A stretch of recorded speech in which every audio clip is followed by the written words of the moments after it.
cartoons cut. Gold medal वाली बहू। सपना के पिता एक गरीब किसान थे। माँ पिता खेत में काम करते तो पीछे से सपना गांव के बच्चों के साथ हॉकी खेलती। एक दिन शाम को सारा दिन खेलती रहती है, ये नहीं कि छोटे भाई को संभाले। माँ पता है, मैंने आज हॉकी में पास के गांव के लड़कों की टीम को हरा दिया। अरे वाह वाह मेरी बेटी, शाबाश। ये ले कर रुपया, जा जाकर टॉफी खा ले। सपना खुशी से पिता के गले लग जाती है और बाहर चली जाती है। अरे तुम इसको बिगाड़ रहे हो, मैं ना इसकी शादी ही करा दूंगी। ऐसा कैसे शादी करा देगी? हाँ, अभी तो उम्र खेलने की है। माँ बड़बड़ करती वहां से निकल जाती है। लेकिन शाम को उन लोगों के घर कुछ लोग आते हैं। अरे राम सुखिया, जरा ये तो बतलाओ, सपना के बारे में क्या सोचा है? अरे क्या सोचना है मास्टर जी, पढ़ रही है, जितना पढ़ सकती है पढ़े, फिर शादी करवा देंगे, कोई अच्छा सा गांव का ही लड़का देख लेंगे। अरे तुम तो उसके पिता हो, तुमको कुछ नहीं पता? माँ घबरा जाती है। अरे का मास्टर जी, का पता नहीं, का हो गया? हम तो इनसे पहले ही बोल रहे थे कि लड़की की जात है, संभाल लो। अरे भाभी जी, आप भी ना कभी अच्छा भी सोच लिया करो। अरे सपना क्या खेलती है हॉकी, बड़े से बड़े आदमी भी नहीं जीत पाते हैं उससे। कल गांव में एक टीम आ रही है, लड़कियों की हॉकी खेलने उसे भेज देना, वहां शायद कुछ बात बन जाए। अरे ना मास्टर जी, कोई खेल वेल नहीं करवाना है हम लोगों को, वो भी शहर के लोगों के साथ तो बिल्कुल भी ना।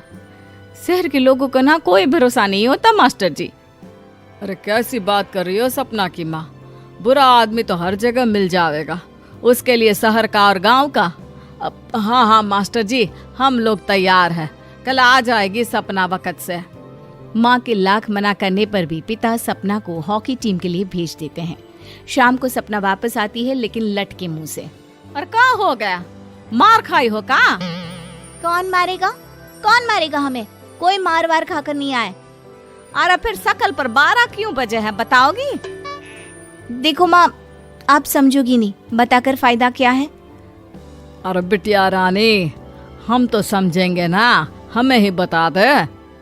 सपना पापा के गले लग जाती है। पापा, मैं ना सिलेक्ट हो गई हूँ भारत की हॉकी टीम में खेलने के लिए। अरे वाह, ये तो बहुत ही खुशी की बात है मेरे बच्चे। फिर मेरी गुड़िया काहे परेशान है? पापा, मुझे दिल्ली जाना पड़ेगा आगे की प्रैक्टिस के लिए। माँ जो सारी बात सुन रही होती है, जोर से चिल्लाती है। एक पैसा नहीं है मेरे पास, समझे? कुछ नहीं दूंगी। शादी के लिए लड़का फाइनल भी कर दिया है, कल्ले का बेटा, वो शादी कर लेगा तुमसे। सपना पिता की ओर देखती है। अरे देख सपना, खेलने दिल्ली जाना है तो सिर्फ इसी शर्त पे कि आकर कल्ले से बेटे से चुपचाप शादी कर लेगी, बोल। अरे ठीक है ना, कल्ले का बेटा तो बहुत ही समझदार है, सरकारी नौकरी है उसकी, मान गया वो तो सपना शादी कर लेगी। सपना भी धीरू, जो कि कल्ले का बेटा था, उसे जानती थी। वो मन ही मन सोचती है कि शादी तो वैसे भी होनी है, लेकिन माँ की ये शर्त मान गई तो जीवन जीने का एक मौका तो जरूर मिलेगा। हाँ, मुझे मंजूर है। तो कल मैं उन लोगों को बुला लूं? पिता और सपना दोनों एक दूसरे को देखते हैं। अब माँ ठीक है ना, बुलाने की क्या जरूरत है, वो लोग पसंद कर रहे हैं ना मुझे, वही ठीक है। बस आप तो मेरा दिल्ली का बैग पैक कर दो। सपना दिल्ली जाती है, दिल्ली टीम के लिए खेलने के लिए। सपना खूब अच्छा खेलती है और गोल्ड मेडल जीत कर आती है। जब वो गांव आती है तो उसका जोरदार स्वागत होता है, हर कोई सपना सपना चिल्ला रहा होता है। और सपना के पापा, तुम्हारी बेटी ने तो गांव का नाम रोशन कर दिया है। गांव की तरफ से तुम लोगों को गांव में पक्का मकान और सपना को परिषद में पक्की नौकरी देने के लिए हम तैयार हैं। अरे वाह वाह, पक्का मकान, ये तो बहुत अच्छी बात है, लेकिन सपना की नौकरी नहीं चाहिए हमें। हाँ, कैसी बात कर रही हो सपना की माँ? लड़की की नौकरी रहेगी तो अपने पैरों पर खड़ी रहेगी, किसी के आगे झुकने की जरूरत ना पड़ेगी। अरे चुप रहो, हम तो नौकरी ना करते हैं, पर मजाल है कि किसी के आगे झुके हो। ना, हमारी बेटी नौकरी नहीं करेगी। पिता लाख समझाते हैं लेकिन माँ नहीं मानती। और फिर वो दिन भी आ जाता है जब सपना को अपने कहे अनुसार लड़के से शादी भी करनी पड़ती है। ससुराल में। ए बहू, तू रोज रोज सुबह कहाँ जाती है? घर का सारा काम निपटा कर कहाँ भागती है? माँ का घर तो पास ही है, वहीं निकल जाती है क्या? नहीं माँ जी, मैं हॉकी खेलने जाती हूँ, मुझे खेलना पसंद है। खेलना पसंद है? अरे कैसी बात कर रही है बहू, शादी के बाद तो कोई लड़की खेलती फैलती नहीं है, वो घर का काम काज देखती है। सपना कुछ नहीं कहती। वो एक रोज कमरे में अपनी अलमारी ठीक कर रही होती है कि तब सुनो, वो जो लटक रहा है ना, क्या बोलते हैं उसे? मेडल। सपना पति की बात सुनकर खुश हो जाती है, उनके पास जाती है। मैं सोच ही रही थी कि तुमने कभी पूछा क्यों नहीं। ये मेडल है, मैंने जीता है, पता है, हॉकी में।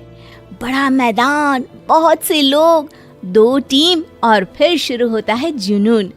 पता है, लगता है जैसे बस जिंदगी यही है, खेलते रहो, भागते रहो, दौड़ते रहो और लक्ष्य को पालो। सुनो ना, मैं ना भारतीय टीम के लिए खेलना चाहती हूँ। माँ, यहाँ तो आ जरा। सपना हैरान हो जाती है कि ये क्या हो गया, पति अचानक से माँ को क्यों बुला रहा है। हाँ बेटा, क्या हो गया? काहे गला फाड़ रहे हो? माँ, ये सपना क्या कह रही है? अरे बीवी तो बोलती ही रहती है बेटा, लेकिन क्या हो गया, चिल्ला क्यों रहे हो? ऐसा क्या बोल दिया इसने? माँ ये बोल रही है कि इसको खेलना है भारतीय टीम के लिए। सपना डर जाती है। नहीं माँ जी, मैंने कहा कि मैं चाहती हूँ कि वो मैं बोला था ना, शादी के बाद कोई खेलता नहीं, घर का काम काज देखता है, लेकिन फिर भी। नहीं माँ जी, ठीक है, मैं घर का काम देखूंगी, कल से मैं खेलने भी नहीं जाऊंगी, माफ कर दीजिए। सपना पति की तरफ देखती है जो माँ की तरफ देख रहा होता है। उसे गुस्सा तो आता है लेकिन करती भी तो क्या, सास के सामने कैसे पति की क्लास लगाती। अरे बेटा, अब क्यों घूरे जा रहे हो बहू को? माँ, अभी इस बात का फैसला करके जाना, वरना ये तो तेरे कमरे से जाने के बाद मुझे। अब चुप हो जाइए आप, छोटी सी बात का बतंगड़ मत बनाइए। छोटी सी बात? बहू, ये कोई छोटी बात नहीं है। जो लड़की दिल्ली के लिए गोल्ड मेडल ला सकती है, वो देश के लिए भी तो गोल्ड ला सकती है ना। हम लोगों को किसी चीज की कमी नहीं है बहू, घर का काम तो कोई भी कर लेगा, लेकिन देश का नाम रोशन करने के लिए सपना चाहिए। जा बहू, तेरी ट्रेनिंग का सारा इंतजाम तेरे पति ने कर दिया है, जा खेल और देश का नाम रोशन कर। सपना की आंख में आंसू आ जाते हैं। वो सोचती है कि बेटियों को मायके के साथ अगर ससुराल में भी सहयोग मिले तो ऐसा कोई काम नहीं जो वो नहीं कर सकती है।